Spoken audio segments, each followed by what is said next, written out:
অপরাজেয় কথাশিল্পী শরৎচন্দ্র চট্টোপাধ্যায়কে হাওয়া বদলের জন্য যেতে হয়েছিল দেওপুরে। আর এই 2024 সালে এসে হাওয়া বদল করতে আমি চলে আসি মিরপুরের কান্ট্রি সাইড রুফটপে। ইট পাথরের এই ব্যস্ত নগরীতে যেন শান্তি ঠাঁই মিলে এখানে। গাছপালা এবং ছনের কটেজগুলো এমন ভাবে সাজানো যেন প্রকৃতির কোলে স্বর্গীয় এক অভয়ারণ্য।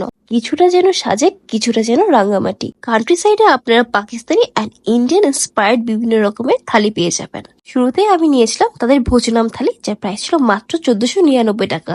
মাত্র বলছি কারণ এতে থাকছে হারিয়ালি চিকেন বিরিয়ানি, পালক পানির, ঝাল বাটার ফ্রাই, চিকেন বাটার মশলা, গার্লিক নান, 2 গ্লাস সুইট টাচ্ছি এবং গোলাপ জামুন। 1:2 কোয়ান্টিটি হলেও এই প্লেটে ইজিলি 3 জন শেয়ার করতে পারবেন। অ্যান্ড ডেফিনেটলি প্লেটের প্রতিটি আইটেমে খুবই মজা ছিল। বাজেট যদি আরেকটু কম থাকে তাহলে ট্রাই করতে পারেন তাদের সুলতানি থালিটা। এই থালির প্রাইস ছিল মাত্র 1299 টাকা। আর 1299 টাকার এই থালিতে থাকছে বাসমতি পোলাও, চিকেন